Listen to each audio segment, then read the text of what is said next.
Welcome back to OpenLine, talking with elder law attorney Barbara McGinnis, talking about estate planning and caring for a loved one as they get older.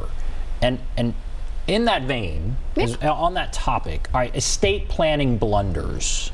What are some things, what are some big mistakes that you see people making, or maybe people who are caring for a loved one, you know, that's getting older make? What are estate planning blunders? You know, some really big blunders we've seen in the news lately. Think about all these very high profile, high net worth celebrities that have died without wills. They never got around to it, right? I think Prince did not have a will. He did not. And who was the other one who just died? Aretha Franklin? Yes, Aretha Franklin, maybe. I hope that was. Yeah, but it's somebody like that. Somebody huge. People that have a bunch of money. Right. And no will. And so a huge fight will ensue. Surely. And the more complex, you know, the more money you have, the more complex your family dynamics are, the more important estate planning is, proper estate planning. And we're back to the whole planning ahead thing, but at least getting something down on paper. You know, it's very simple, but I say as soon as you start having something or someone that you want to protect, that's when you need to start your estate plan. So it could be very early in your adult life when your assets are still fairly modest, but you have children. And so you certainly have someone that you want to protect at that time, and to start creating your estate plan there. So biggest blunder number one is just not to have a plan. Okay. Because you never know when you're going to die. Right. You know. The other thing might be, you know, when you own an asset with someone else, sometimes it's that last man standing is going to wind up owning the property, which is fine if you're owning a house with your wife. You know, that's fine.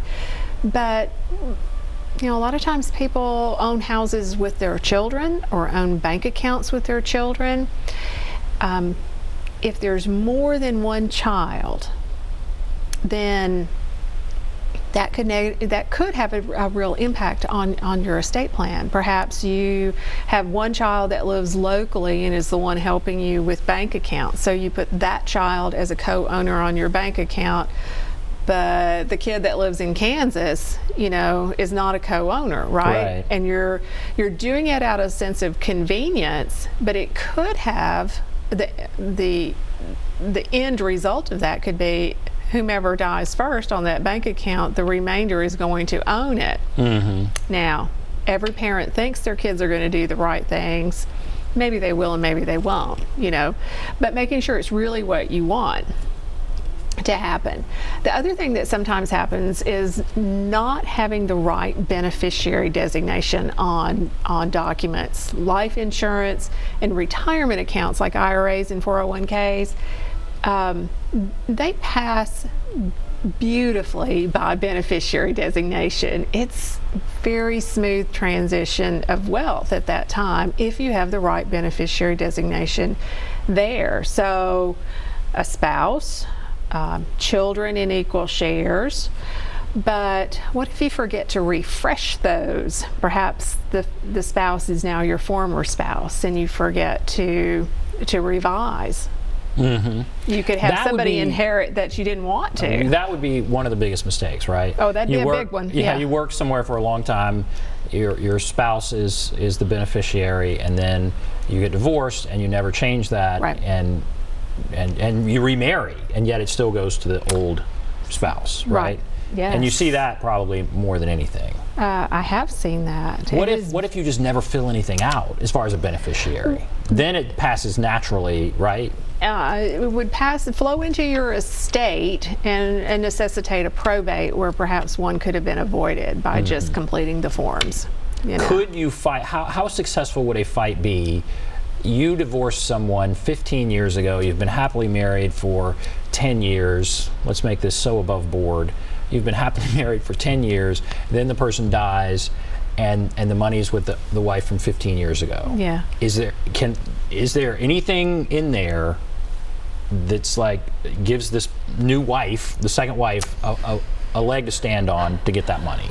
Well, I've seen cases where the new former spouse tries to argue incapacity because the decedent had a dementing diagnosis and has tried to argue that there was lack of capacity. And I've not even seen that work in a beneficiary designation. Wow. It could work if you're contesting a will, but not with a beneficiary. Yeah, it's really something to take very seriously. Another blunder would be to name your estate the beneficiary of your IRA. Now, see, that doesn't sound like a great big mistake. Now, see, that almost sounds smart to me. Well, if I'm doing that, it's like, wow, I've really thought this through. Yeah, and well, sometimes people think of it as a shortcut. If they think I don't know who all I want, so I'm just going to let it pour. I'm just going to let it pour over into my estate, and then however I draft my will, it's going to go that way. Well, what happens with IRA rules is you really could lose the benefit of the stretch of the tax deferment and cause an IRA to be accelerate its distribution and cause some negative tax consequences. So I see. Yeah, so you wouldn't want to do that because IRAs are designed to make distributions according to the lifespan of the owner, and then depending on the age of the owner when they die, then the beneficiary is either going to start taking distributions on their own life expectancy or that of the decedent. But if it's the estate, it really accelerates things like into a 5-year crunch. And so depending on the size of that IRA, you could have some big tax implications. That is. Okay, I understand that. That's very interesting. All right, we're going to take a break. We'll come back. Any other questions you have, there's the number 615-737-PLUS, 615-737-7587. Take a break. Be back right after this.